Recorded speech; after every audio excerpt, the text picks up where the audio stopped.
என்னுடைய 50 ஆண்டு கால நண்பர். அவருடைய திறமை பற்றி, அவருடைய சாதனை பற்றி எல்லாருக்குமே தெரியும்.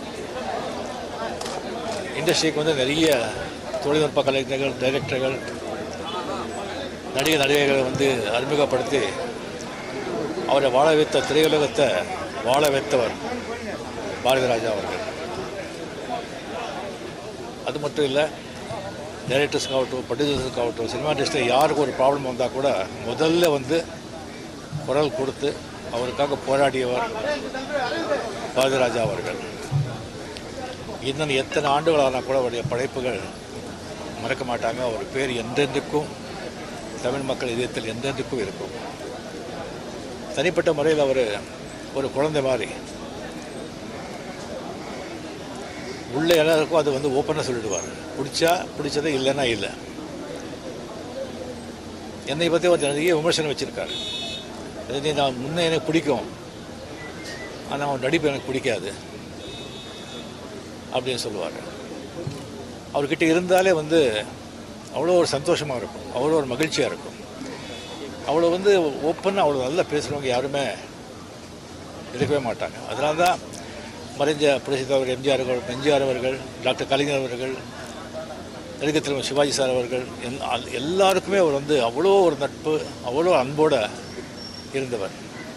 யார் வீட்லேயும் வந்து அவர் வீட்டிலே வந்து அவர் பெட்ரூமுக்கே வந்து எந்த நேரத்திலும் போக வேண்டியவர். அந்த அளவுக்கு ஒரு உரிமை, அன்பு, நட்பு கொண்டாடினவர். அவருடைய மறைவு வந்து திடீர்னு இல்லை, ரொம்ப நாளாக இருந்தது. எனக்கு வந்து அவர் உயிரோடு இருக்கும்போதே வந்து நான் பார்க்கணும் சொன்னால், இல்லை எனக்கு கொஞ்சம் சரியாயிடுவார், குணமாயிடுவார், அப்போ வாங்க, அப்போ சொல்லிகிட்டே இருந்தாங்க. அது வந்து அவர் உதவியோடு இருக்கும்போது லாஸ்ட் டயத்தில் வந்து அவர் பார்க்காமலே போயிடுச்சு. அவர் என்றென்றும் என்னுடைய நிறைவில் என் கூடவே எல்லாரும் அவர் எப்போவும் இருப்பார். இன்னும் ஒரு ஆத்ம சாந்தி அடையட்டும். அவர் குடும்பத்தாருக்கு என்னுடைய ஆழ்ந்த அனுதாபங்கள். நன்றி. ஒரு சரித்திரம், சினிமாவில் ஒரு சரித்திரம் இன்னைக்கு நம்மளை விட்டு பிரிஞ்சு போயிருக்கு.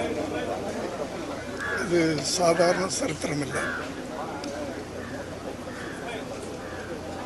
எத்தனையோ ஆண்டுகளுக்கு பிறகு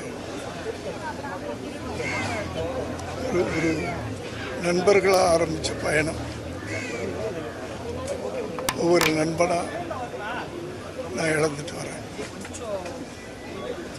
அதையெல்லாம் நினைக்கும் போது ரொம்ப கஷ்டமாக இருக்குது. அவருடைய படைப்புகள் அப்படின்னு சொல்லும்போது அதை யாருமே வந்து திரைப்படங்களாக, சினிமாவாக நான் பார்க்கறது இல்லை. ஒவ்வொரு படைப்புகளும் அது ஒரு கதை சொல்லும். இன்னும் சொல்லப்போனால் அவர் ஒரு புது வேதம்னு சொல்லலாம். வேதம் புதுதுன்னு எடுத்தார். அவரே ஒரு புதிய வேதம் சினிமாவில். அப்படி வாழ்ந்துட்டு இப்போவும் சினிமா இருக்கிற வரைக்கும் அந்த சினிமா ஆரம்பித்து ஒவ்வொரு படங்களும் ஆரம்பிக்கும் போது அந்த கைகள் மேலே வந்து அந்த வாய்ஸ் வரும் பாருங்க, தமிழ் மக்கள், அந்த மறக்க முடியாது யாராலையும். அதுலேயும் வந்து வேதம் புதிதெல்லாம் வந்துட்டு உண்மையிலேயே வந்து ஒரு புது வேதம். இன்றைய தலைமுறைகள்லாம் வந்து படிக்க வேண்டிய பாடப்புத்தகம் தான் நினைப்பேன் அவருடைய சில படங்கள். அவருடைய இழப்பு வந்து அவருடைய இழப்பு எப்படி சினிமாவில் ஈடுகட்டுறதுன்னு சொல்ல முடியாது. கஷ்டமாக இருக்குது, நினைக்கும் போது கஷ்டமாக இருக்குது. அவர் ஆத்மா சாந்தி அடையணும். அவர் குடும்பத்துக்கு என்னுடைய